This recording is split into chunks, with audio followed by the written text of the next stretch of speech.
सांची मध्य प्रदेश की राजधानी भोपाल से लगभग 50 किलोमीटर की दूरी पर रायसेन जिले में स्थित एक अत्यंत प्राचीन बौद्ध स्थल है।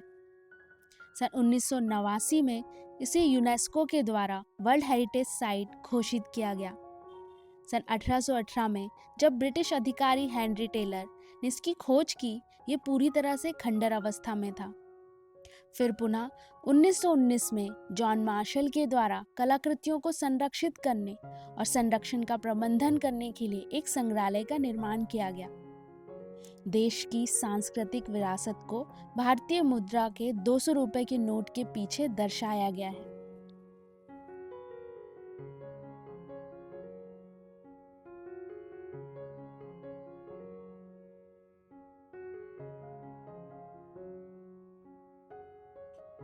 सांची स्तूप घूमने के लिए जो समय है वो आपको सुबह 6:30 बजे से शाम 6:30 बजे तक ये खुला रहता है।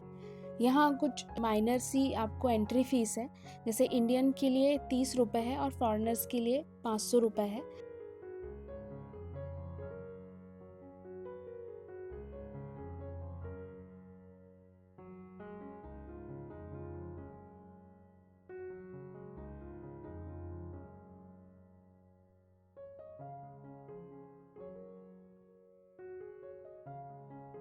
और यहाँ यदि आप घूमना चाह रहे हैं, क्योंकि ये यहाँ पे बहुत सारी चीज़ें हैं देखने के लिए, जैसे म्यूज़ियम बना हुआ है, यहाँ पे तालाब हैं और मोनेस्ट्रीज भी बनी हुई हैं, तो आपको लगभग 1 से 2 घंटे का समय लगेगा, क्योंकि खुदाई में बहुत सारी ऐसी चीज़ें निकल के आई हैं जिसे संजोकर रखा गया है कि हम उन्हें देखें।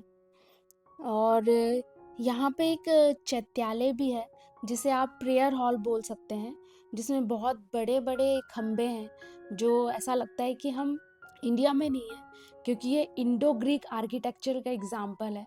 तो बहुत ही सुंदर ये जो हॉल है या चैत्यालय है, जो आप प्रेयर हॉल बोल सकते हो, वो देख सकते हो, यहाँ पे बना हुआ है जहाँ पे प्रेयर की जाती थी।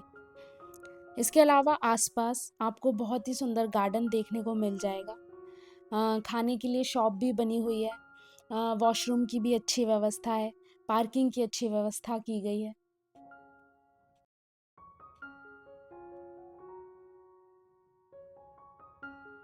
Sanchi, one of the oldest stone structure in the world, also one of the finest examples of Buddhist architecture and art, built by Mauryan Emperor Ashok in 3rd century BC.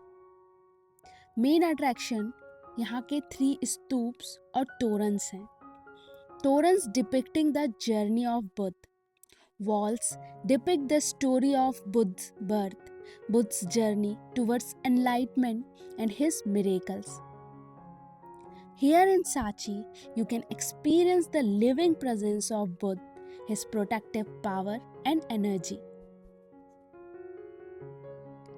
Sanchi stupa में गौतम बुद्ध की अस्थियों को रखा गया है। क्या कारण था इन स्तूपों को बनाने का, आइए जानते हैं हमारे वीडियो में। और यदि आपने हमारे चैनल को सब्सक्राइब नहीं किया है तो चैनल को सब्सक्राइब जरूर कीजिए।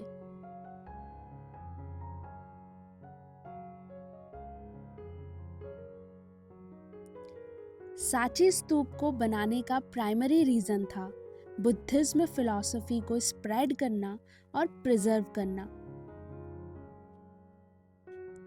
सांची का जो मेन अट्रैक्शन है वो 3 स्तूप हैं और तोरन्स हैं जिसमें बहुत सारी कलाकृतियां बनी हैं। तो आइए हम डिटेल में जानते हैं स्तूप के बारे में। The main feature of the Sanchi stupa are the dome and the drum. Dome मतलब गुम्मद या अंडा, ये हेमिस्फेरिकल शेप में है और ये स्तूप का मुख्य भाग है जिसमें बुद्ध और उनके शिष्यों के अवशेष रखे गए हैं। ये ईंटों से बना है और पत्थर की एक परत से ढका हुआ है और इसकी डायमीटर लगभग 36 मीटर है और हाइट 16 मीटर है। ढोल या जिसे हम मेधी भी कहते हैं गुम्मद की, जो गोलाकार आधार है जिसके ऊपर ये गुम्मद रखा हुआ है और जिसकी डायमीटर लगभग 47 मीटर है और हाइट 6 मीटर है और इसके चारों ओर एक पत्थर की रेलिंग या जिसको हम वेदिका बोलते हैं, जिसमें 4 द्वार बने हैं, 4 प्रवेश द्वार, और इन्हीं प्रवेश द्वारों को तोरण कहते हैं। और ये तोरण 4 दिशाओं में अलग अलग बने हुए हैं। नेक्स्ट है द छत्र, द रेलिंग। छत्र या छत्र स्तूप, ये उसका मुकुट है जो बुद्ध की संप्रभुता और सुरक्षा का प्रतीक है। ये भी पत्थर से बना है और इसमें 3 स्तर हैं, जिसमें से प्रत्येक बुद्ध धर्म के 3 रत्नों में से एक का प्रतिनिधित्व करता है, बुद्ध, धर्म और संघ। और इसके चारों तरफ रेलिंग है जिसको हर्मिका बोलते हैं।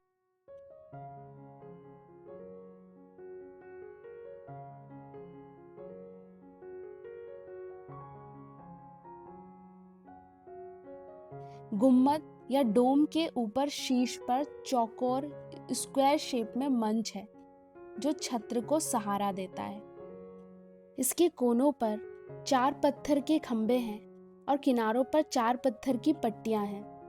ड्रम के चारों ओर रेलिंग या वेदिकाएं बनी हुई हैं और 60 पत्थरों के खंभे हैं जो क्रॉसबार और कोपिंग पत्थरों से जुड़े हैं। इन पिलर्स में कमल के आकार की राजधानियां और आधार हैं और क्रॉसबार में पुष्प और ज्योमेट्रिकल आकृतियां हैं। प्रवेश द्वार या तोरण सांची की सबसे विशिष्ट विशेषताओं में से एक है, क्योंकि इनकी जो संख्या है वो 4 है और ये 4 दिशाओं में अलग अलग मुख करके स्थापित किए गए हैं। एक पूर्व में, एक पश्चिम में, एक उत्तर में और एक दक्षिण में। और ये सभी तोरण जो हैं वो बलुआ पत्थर से बने हुए हैं और इनके पास में ही 2 वर्गाकार स्तंभ बने हैं और ऊपर बीम बनी हुई है। और इन स्तंभों में और इन बीम में बुद्ध के जीवन और उनकी शिक्षाओं और अन्य बुद्ध कहानियों को दर्शाने के लिए मूर्तियां बनाई गई हैं और नक्काशी की गई है।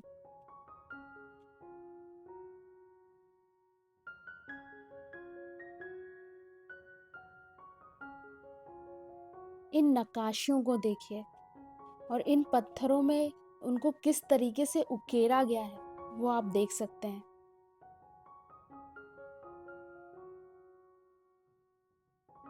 ये जो 4 तोरण हैं, इनके पास में ही 4 स्तंभ हैं। यही अशोक स्तंभ है जिन्हें अशोक के द्वारा बनाया गया था और इसमें शिलालेख भी हैं। और ये जो स्तंभ हैं ये बलुआ पत्थर से बने हुए हैं और यही अशोक स्तंभ हमारा राष्ट्रीय प्रतीक है। ये जो आप स्ट्रक्चर देख रहे हैं जिसके ऊपर ये आप देखिए 4 शेर बने हुए हैं और इनका जो फेस है वो अलग अलग दिशाओं में है। यही हमारा राष्ट्रीय प्रतीक है, नेशनल एम्बलम है।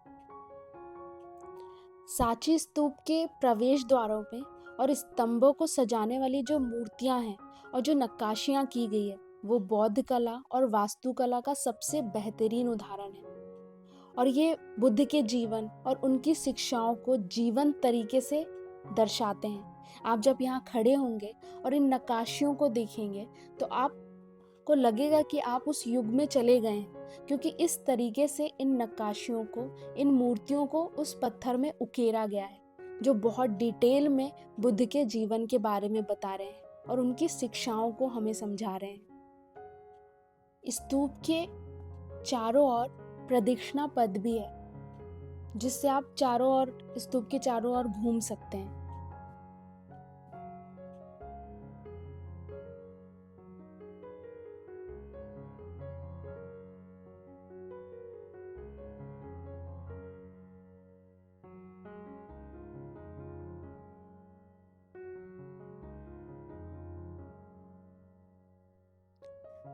Sachi was originally built by Emperor Ashok of Mauryan Empire. It was not a static monument but a dynamic and evolving one. Over the centuries, it underwent several changes and additions by different dynasties and rulers. The most notable ones are the Song dynasty, 2nd and 1st century. The Song enlarged the original stoop and added stone railing and a stone umbrella on top of it. They also built 2 more stoops and several temples near the main stupa. The Satavahan dynasty, 2nd and 3rd century. The Satavahans established the stupa with 4 magnificent gateways or torans. The gateways are decorated with intricate sculpture and carving that depict the life and teachings of Buddha and other Buddhist stories. They are considered to be the finest example of early Indian art and architecture.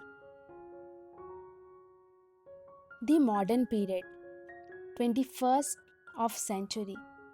It is now a well-maintained and a well-protected site under the supervision of the Archaeological Survey of India and the UNESCO.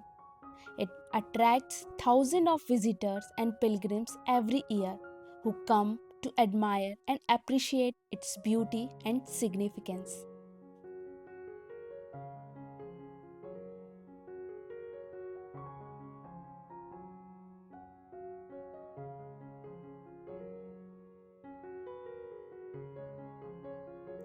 The Sachi Stupa is a masterpiece of Buddhism art and architecture that has a religious culture and historical significance. It is a place where you can learn about the history, architecture significance and location of the Sachi Stupa. Also experience the beauty, diversity and spirituality of the Buddhism faith and culture.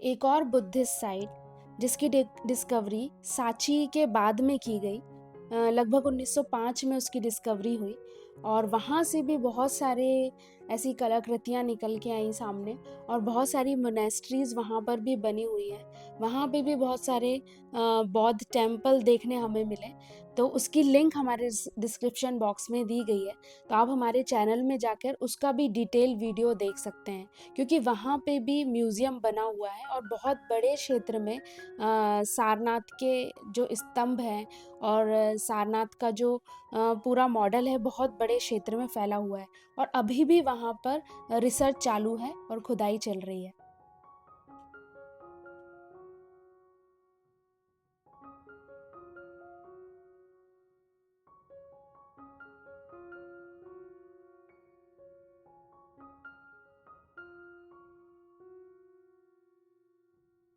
यहाँ शाम के समय स्तूप में sound और light show का आयोजन भी किया जाता है, जिसको भी आप कोशिश करें कि आप मिस ना करें, इसको ज़रूर देखें।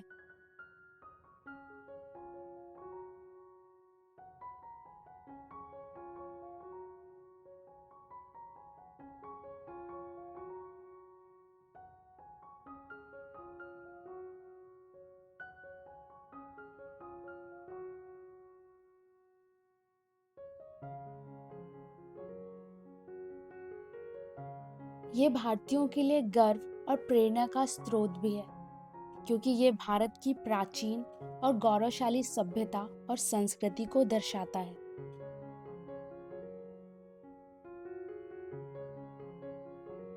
एग्ज़ाम्स की दृष्टि से ये जगह बहुत ही इम्पॉर्टेंट है। इंडिया के स्टेट्स और सेंट्रल लेवल एग्ज़ाम में इसके क्वेश्चंस पूछे जाते हैं।